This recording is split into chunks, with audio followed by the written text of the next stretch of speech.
بسم اللہ الرحمن الرحیم۔ السلام علیکم ورحمۃ اللہ وبرکاتہ۔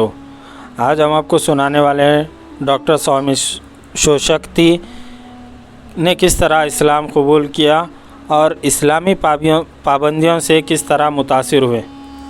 قبول اسلام کی داستانیں ایک سے بڑھ کر ایک ایمان افروز ہیں، مگر ہندو دھرم کے بڑے اسکالر ڈاکٹر سوامی شوشکتی سوروپ مہاراج کے مشرف با اسلام ہونے کی داستان سب سے ممتاز معلوم ہوتی ہے۔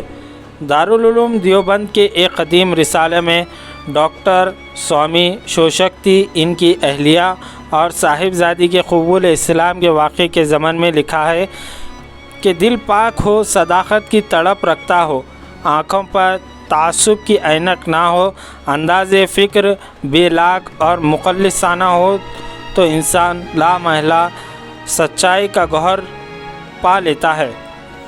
سوامی شوشکتی ایسے ہی شخصیت تھے۔ وہ 10 مئی 1956 عیسوی کو بھوپال کے ایک پروقار محفل میں اپنی بیگم اور صاحبزادی سمیت حلقہ بگوش اسلام ہو گئے۔ ان کا اسلامی نام ڈاکٹر اسلام الحق، بیگم کا نام ختیجہ اور صاحبزادی کا نام عائشہ رکھا گیا۔ ڈاکٹر سوامی کی ابتدائی تعلیم آشرم میں ہوئی۔ اعلیٰ تعلیم کے لیے الہ آباد چلے گئے۔ الہ آباد یونیورسٹی میں داخلہ لیا اور ایم اے کیا۔ بعد ازاں گروکل کانگڑی پہنچے، وہاں سے آچاریہ کی ڈگری حاصل کی۔ پھر انگلینڈ روانہ ہو گئے، آکسفورڈ یونیورسٹی میں داخلہ لیا۔ ڈاکٹر آف ڈیوینٹی ماہر الہیات کی ڈگری حاصل کی۔ دنیا کے 10 بڑے مذاہب کا گہرا مطالعہ کیا اور پی ایچ ڈی کی ڈگری لی۔ اس طرح انہوں نے ڈبل پی ایچ ڈی کی۔ ان کی علمی وسعتوں کی دھوم مچ گئی۔ پوپ پال ششم نے مذاہب عالم کے اس بڑے اسکالر کی شریعت سنی تو انہوں نے اٹلی آنے کی دعوت دی۔ ڈاکٹر سوامی نے یہ دعوت قبول کر لی۔ اٹلی پہنچے، وہاں انہوں نے مختلف تقاریب میں نفیس مذہب کے مختلف پہلوؤں پر تقریریں کی تو بڑے بڑے عیسائی اسکالر ہکا بکا رہ گئے۔ پوپ پال نے انہیں اعلیٰ اعزازات سے نوازا۔ ڈاکٹر سوامی کو عربی، انگریزی، اردو اور سنسکرت پر بڑی مہارت تھی۔ ان کے علاوہ وہ ہندی، پرکارتک، پالی، گورمکھی، مراٹھی اور گجراتی زبانوں پر بھی عبور رکھتے تھے۔ ہندوؤں کے تمام بڑے بڑے گرو ڈاکٹر سوامی کے وسیع علم کی وجہ سے ان کا بے حد احترام کرتے تھے۔ ان میں بال ٹھاکرے،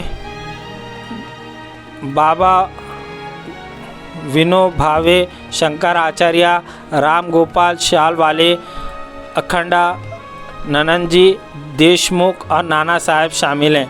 آچاریہ ونود بھاوے نے 1981 عیسوی میں اپنے آشرم پردھام میں آنے کی دعوت دی۔ وہاں ہندوؤں کے تمام روحانی گروہ موجود تھے۔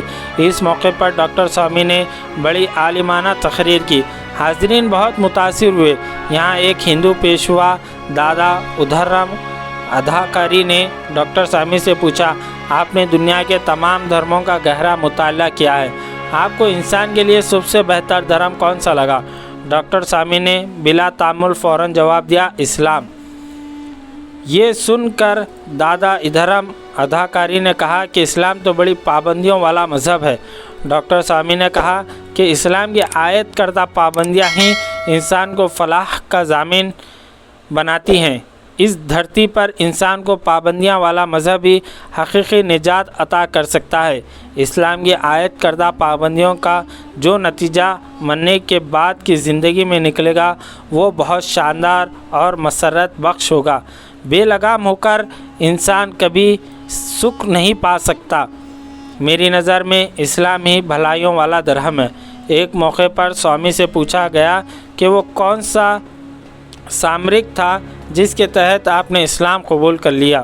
ڈاکٹر سوامی نے اس سوال کا جواب دیا، وہ بڑی ایمان افروز ہے۔ ڈاکٹر صاحب نے فرمایا، یہ جنوری 1984 کا ذکر ہے۔ ایک دن میں نے خواب میں دیکھا کہ میں گھبرایا ہوا ہوں، ایک بڑا ہجوم میرا پیچھا کر رہا ہے، میں اس ہجوم سے ڈر کر بھاگ رہا ہوں۔ بھاگتے بھاگتے اچانک ٹھوکر لگی اور میں دھڑام سے گر پڑا۔ میں بے حد خوف زدہ تھا، آنکھیں میچ کر